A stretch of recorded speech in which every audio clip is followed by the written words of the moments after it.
Play a Role is a proud affiliate of Epoch's 3D Magnetic Dungeon Tiles Kickstarter. Epoch is making absolutely incredible magnetic tiles that you can snap together and make a battle map in mere seconds. They've been incredibly kind to my channel, and their product looks absolutely amazing. The Kickstarter ends on February 25th, so if you would like to help out our friends, please go check out the link in the description to support both us and them. Enjoy the video. Prophecies are a fun thing in stories in general. You can go so many ways with them. A lot of really good stories have prophecies in them. In fact, they have become a quintessential and core part of what we consider classic literature. A lot of the epics were based around prophecies. They were really cool, really fun, and really entertaining ways of starting a story while keeping some mystery and intrigue. What does the prophecy mean? Where is it going? What does that particular thing mean? Is it an allegory for something, or is it very literal and real? Also, it's fun if you just have a prophecy that rhymes. But the point is, prophecies are very important for literature, and so of course we would want to put it in our D&D games. However, D&D games are improvised. They're improvised, and there are so many people at the table who have agency and influence over where the story goes. A prophecy can be almost impossible because the prophecy is supposed to predict the future, but no one at the table can predict what you guys are gonna do.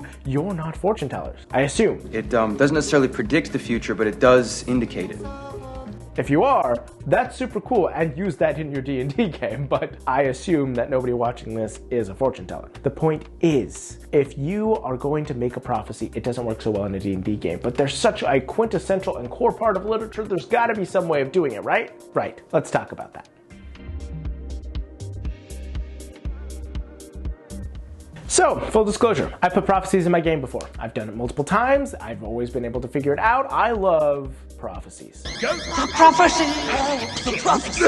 However, I've learned some things in putting forward prophecies and how to make them work in the game. And so I'm going to present this for you, but I'm going to start first and foremost with saying, if you are not comfortable with improvising, don't put a prophecy in your game. If you're not comfortable with coming up with things on the spot and you have to have a rigid written out thing in front of you, just don't put a prophecy. There's one way you can do it, and that's having a prophecy where you specifically describe physical things that will appear in a dungeon, and make sure that those things will have to be presented to your players. They will always be in a room that will lead to the next area. There's no way to get around those rooms. They're not going to accidentally miss them. That's pretty much the only way if you have to have it written in front of you. And that does work. If you do that, then they'll be able to see those things and know that they're heading on the right path because it matches the prophecy. But that's just one very rigid way, and you can really only do that once. Once you pull that trick, if you're going to put it in another game, the players are going to see that coming, and it'll just begin to become, well, a little boring and predictable. So what do you do instead of that? Well, here's how I have handled prophecies in my game in the past. I once had my party traveling, and they ran into what they didn't realize was a disguised hag. Now, this hag could see the future and create prophecies, but the hag was actually good. She was an outlier from the rest of the coven, and she had been outlawed from them, and so because of that, she was trying to help out the party because she knew they were eventually going to have to go face down some of her sisters. And so she gave them a prophecy. Now, I came up with the prophecy on the fly. I wrote it up, I knew what I was going to do, I had written it literally 5 minutes before they met this NPC, and I presented the prophecy, and there, done.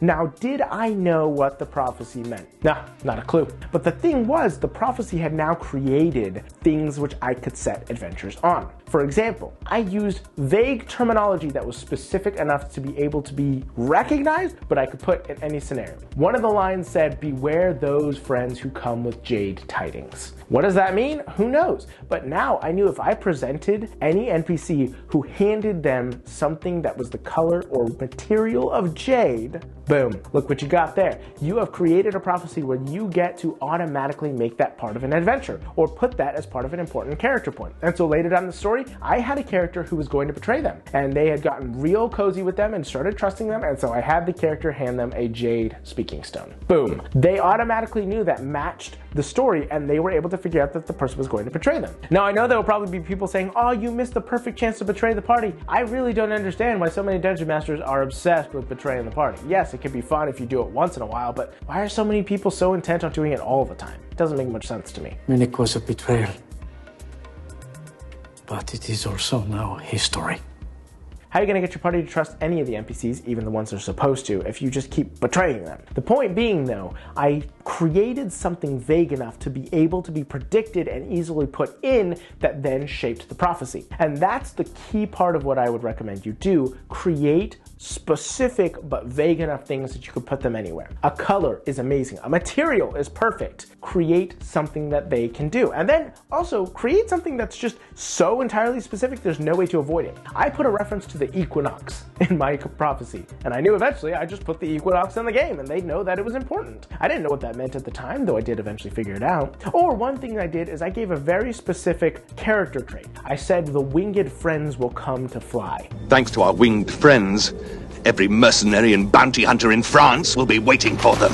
Obviously, that means that there's something to do with wings. And will there be red herrings for that? Sure, they ran into Aarakocra just a little bit ago, so they probably thought that had to do with it. But really what I meant is specifically fairies, but they wouldn't know about that until later. You have to put vague enough things so that you can put them anywhere, but specific enough that they will be recognized. And that is how I personally create prophecies in my game that I can always rely on. And when doing so, it can create a really interesting and fun time because your party can go with this prophecy and really think that you have it all laid out. They'll think that you got it all planned and you're a mastermind, but you're not. You're just figuring it out as you go, but you did know the base parts of what to do. And the more lines of the prophecy you begin to fulfill, the more you know what the prophecy means, and in the end, you can bring it all together and tie it with a bow. And if you can do that, you should be able to have a pretty fun prophecy at your table. So go out and run a beautiful game, you amazing, beautiful bastards. Go out into the world, make it your own, and never forget to play your role. A huge shout out to all those divine bastards over on our Patreon that helped make this video happen. I'd also like to take an additional very personal thank you to BKBW, Diet Blue,